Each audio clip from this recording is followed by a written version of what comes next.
नमस्कार दोस्तों। नमस्कार दोस्तों, जर्नी तरीक में आपका हार्दिक स्वागत है। आज हम लोग DSSB की जो मैथ्स की सीरीज चला रहे हैं, जिसमें हमने दो सेक्शन बना रखे हैं, एक 11th और 12th और दूसरा ग्रेजुएशन। ठीक है, हमारी जो तैयारी चल रही है उसमें हम लोग क्या कर रहे हैं कि हमने टॉपिक को क्वेश्चन वाइज कवर कर लिया है। मतलब जो क्वेश्चंस, एक टॉपिक उठा लिया और उसके जितने क्वेश्चन बन रहे हैं वो हम करते चले जा रहे हैं।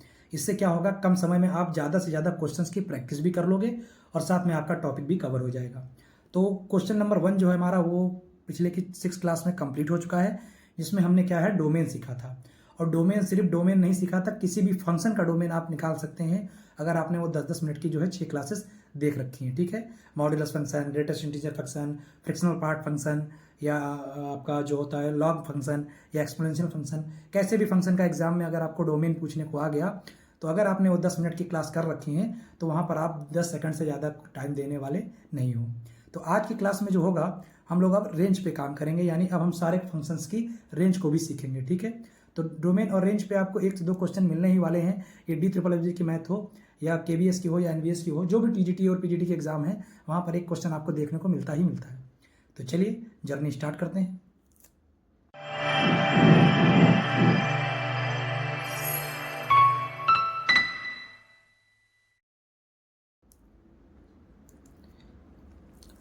तो रेंज की हम बात करते हैं, क्या होता है। तो जब हमने फंक्शन की बात की थी तो हमने कहा था कि जो आपका फंक्शन होता है A से लेकर B में जो आपका फंक्शन बनाया जाता है,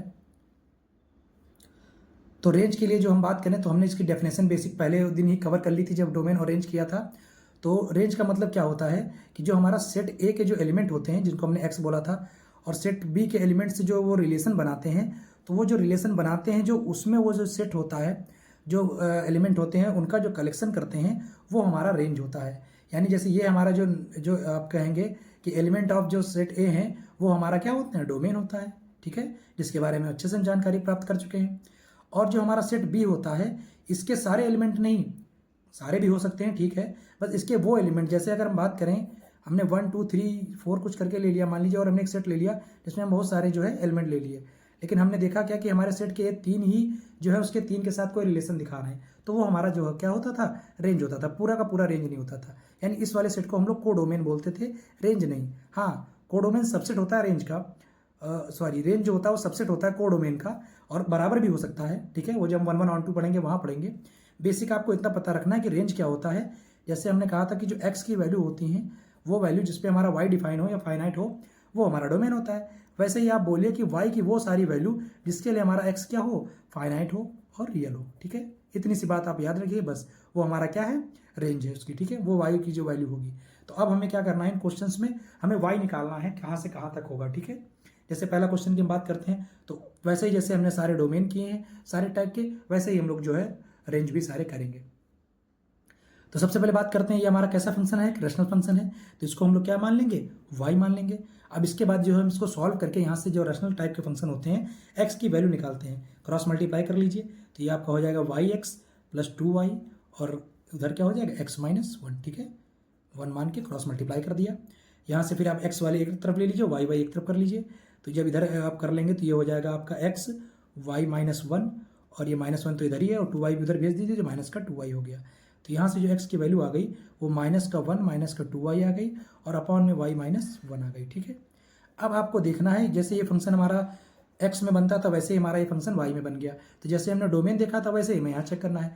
हमें अब ये देखना है कि किस y की किस वैल्यू के लिए हमारा x जो है वो फाइनाइट नहीं होगा, रियल नहीं होगा, यानी डिफाइंड नहीं होगा। तो अगर हम बात करें तो ये भी एक रैशनल फंक्शन ही है, और यहाँ y को प्रॉब्लम किससे है, केवल 1 से। ठीक है, क्योंकि 1 होने पर ये वैल्यू 0 हो जाएगी और हमारा आंसर नहीं आएगा। तो यानी अगर हम बात करें इसकी रेंज की, तो हम कहेंगे इसका जो रेंज होगा, y जो होगा वो पूरा रियल नंबर होगा, सिर्फ उसमें हमें क्या नहीं चाहिए, 1 नहीं चाहिए। ठीक है, तो बिल्कुल डोमेन के जैसा ही है। ठीक है, रेंज भी हमारा, तो जो रैशनल नंबर का होता है वो ऐसे ही आप कर सकते हैं। अच्छा, अगला क्वेश्चन देखते हैं। तो ये हमारा रैशनल नंबर का बिल्कुल बेसिक होता है कि अगर ऊपर और नीचे यानी न्यूमरेटर और डिनोमिनेटर में दोनों जगह लीनियर फैक्टर है, तो आप उसको y के इक्वल मानिए और x की वैल्यू निकालिए। ठीक है, फिर आप ये देखिए कि y पर कहाँ पर वो हमारा फंक्शन जो है वो डिफाइन नहीं हो रहा है। ठीक है, जैसे अगर आप इसको fx मानिए और इसको पूरे को x कर दीजिए, तो ये क्या बन जाएगा, 1 minus 2x upon x minus 1। ठीक है, वही तो बन गया जैसे डोमेन निकालते थे। ठीक है भाई, अब इसी फंक्शन में देखिए दोनों क्वेश्चन थोड़ा सा चेंज है। अगर न्यूमरेटर या डिनोमिनेटर में इसी में एक में लीनियर फैक्टर नहीं है यानी क्वाड्रेटिक है, तब कैसे सॉल्व करेंगे, ठीक है। स्टार्टिंग बेसिक मेथड बिल्कुल सेम रहेगा। पहले आप इसको क्या मान लेंगे, y मान लेंगे और क्रॉस मल्टीप्लाई कर दीजिए, तो ये आपका हो जाएगा x equal to x square y और साथ में प्लस का क्या हो जाएगा y, ठीक है। अब आपका देखिए एक्स स्क्वायर में क्वाड्रेटिक बन रही है, सब एक तरफ कर लीजिए, एक्स स्क्वायर वाई माइनस का एक्स प्लस वाई और इक्वल टू में 0, ठीक है। ये हमारी क्या बन गई, क्वाड्रेटिक इक्वेशन बन गई। अब क्वाड्रेटिक इक्वेशन को आप दराचार फार्मूले से लगा सकते हैं। यहाँ अगर हम ए की बात करें तो क्या बोलेंगे, y है, बी की बात करें तो क्या कहेंगे -1 है, और सी की बात करें तो क्या है अगेन y है। तो अगर हम दराचार्य लगाते हैं यहाँ पर तो हमारा जो x होगा वो क्या निकलेगा -b यानी -1, तो ये +1 हो जाएगा, plus minus under root b square का मतलब -1 का स्क्वायर तो 1 ही हो जाएगा, माइनस का 4ac, तो 4a की वैल्यू 1 है, सॉरी y है, और c की वैल्यू भी हमारी y है, और अपॉन में क्या होता है 2a यानी 2 इंटू वाई हो जाएगा। तो यहाँ से हमारी जो वैल्यू निकली वो क्या हो गई, 1 plus minus under root 1 minus 4y square और अपॉन में 2y, ठीक है। अब इसके भी दो केस बनेंगे, एक बार हम जब प्लस वैल्यू लेंगे और एक बार जब हम माइनस वैल्यू लेंगे। यहाँ पर कर लेते हैं, जब हम लोग प्लस वैल्यू लेते हैं तो हमारा ये क्या बनेगा,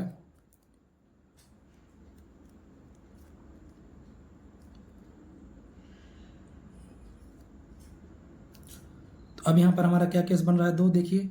एक तो जब भी रूट के अंदर कोई वैल्यू आती है तो वह क्या होती है, ग्रेटर देन इक्वल टू 0 होती है, यानी हमारा जो 1 माइनस 4y स्क्वायर है वो क्या होगा, ग्रेटर देन इक्वल टू 0 होगा। दूसरी बात हमें यहाँ ये भी दिख रहा है कि y हमारा 0 नहीं होना चाहिए। अब इसको आप सॉल्व कर लीजिए, जो क्लास 1 और सेकंड में हमने किया था, 1 माइनस 4 स्क्वायर क्या हो गया, ग्रेटर देन इक्वल टू 0 हो गया। अगर इसके हम लीनियर फैक्टर बनाते हैं तो क्या बन जाएगा, 1 माइनस 2y और 1 plus 2y greater than equal to क्या हो गया, 0 हो गया। अब ये तो इन इक्वेशन बन गई, और इन इक्वेशन को सॉल्व करने के लिए हमें क्या लगाना पड़ता है, वेविकर मेथड। और वेविकर मेथड में क्या होता है, एक्स कोफिशिएंट क्या होते हैं, पॉजिटिव, यानी जो भी हम वेरिएबल होता है उसके कोफिशिएंट क्या करने पड़ते हैं, पॉजिटिव। यहाँ पर तुम्हारा पॉजिटिव है लेकिन ये कोफिशिएंट क्या है, नेगेटिव है, तो माइनस से मल्टीप्लाई कर दीजिए, तो ये हो जाएगा 2y माइनस 1 और ये हो जाएगा 2y प्लस 1, ठीक है। और इन इक्वेशन हमारी चेंज हो जाएगी, यानी लेस देन इक्वल टू 0 हो जाएगी। अब क्या करेंगे, नंबर लाइन बनाएंगे। यहाँ से पहले हम क्या करेंगे, y की दो वैल्यू निकालेंगे, तो एक वैल्यू आपकी +½ आएगी और एक वैल्यू आपकी -½ आएगी। पहला स्टेप ये होता था बेबी कर्व में, ठीक है, क्लास नंबर फर्स्ट या सेकंड में शायद हमने करा रखा है। उसके बाद क्या करते थे -½ और हाफ, यानी जो भी वैल्यू हमारी आई है उनको हम लोग एक ऑर्डर में अरेंज कर लेते हैं। उसके बाद क्या करेंगे, एक ब्रिज बनाते हैं राइट साइड से, प्लस माइनस प्लस। उसके बाद हम इन इक्वेशन पे जाते हैं और उसको चेक करते हैं। अच्छा, चूंकि यहाँ पर इक्वल लगा है इसलिए हम लोग जो दोनों वैल्यू हैं उनको इंक्लूड भी करेंगे।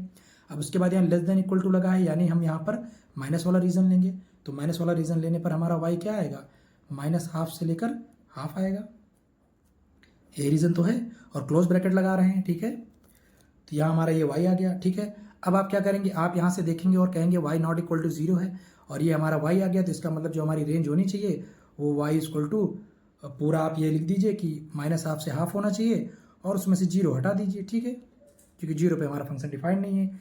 और आपको एग्जाम में ये ऑप्शन भी मिलेगा, लेकिन ये ऑप्शन हमारा गलत हो जाएगा। यहाँ तक तो बिल्कुल सही है कि आपने इसको इन इक्वेशन को सॉल्व किया और आपने यहाँ पर y की रेंज निकाल ली, पर ये y equal to not equal to 0 यहाँ पर है कि नहीं है, इसको आपको जाके वापस फंक्शन में चेक करना पड़ेगा। अगर हम फंक्शन में बात करते हैं, अगर x की वैल्यू में यहाँ पर 0 कर देते हैं तो ये क्या हो जाएगा, 0/1 + 0 यानी 0 हो जाएगा। तो x की वैल्यू 0 रखने पर y हमारा क्या आ रहा है, 0 आ रहा है, यानी x इक्वल टू 0 पर y तो हमें मिल रहा है, और यहाँ पर हम कह रहे हैं कि y को हटा दीजिए 0 को, इसलिए हमारा ये आंसर जो है गलत हो जाएगा। तो जो रियल आंसर होगा हमारा वो क्या होगा, यही होगा केवल।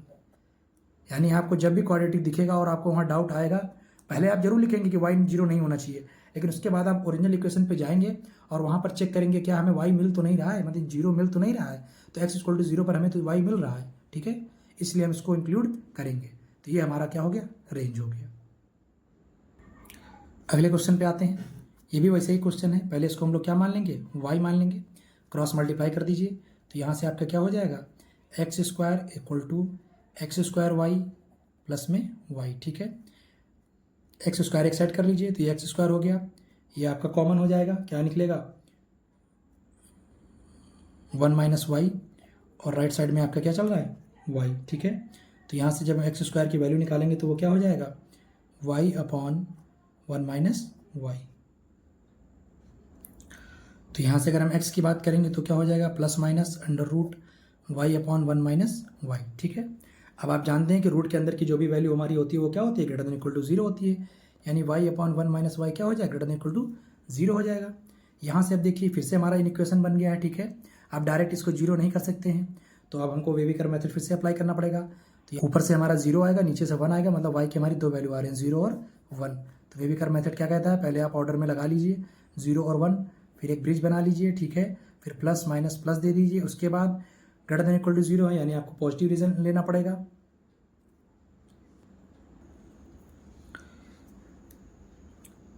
तो यहाँ पर हमने क्या किया, इसको ग्रेटर देन इक्वल टू 0 कर दिया। अब वेविकर मेथड लगाने से पहले हम फिर यहाँ पर ध्यान देंगे कि पहले अगर हमारा जो y का फैक्टर होता है वो क्या होना चाहिए, पॉजिटिव होना चाहिए, यानी इसको हमें पॉजिटिव करना पड़ेगा। तो पॉजिटिव करने के लिए आप माइनस से मल्टीप्लाई कर देंगे, तो ये y माइनस 1 हो जाएगा और ये लेस देन इक्वल टू 0 हो जाएगा, ठीक है। आपका क्या बन गया,